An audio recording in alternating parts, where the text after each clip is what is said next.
Welcome dito sa Tasa Reading. Alamin natin ang kapalaran mo.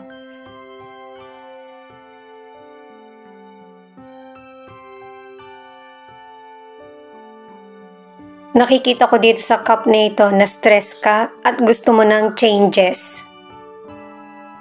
Hindi mo alam kung paano ito mangyayari. May magkahiwalay na tulay, yan yung journey mo.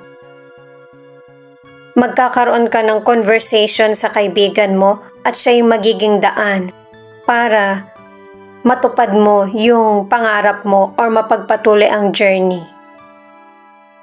Ito yung beautiful beginning na hinihintay mo.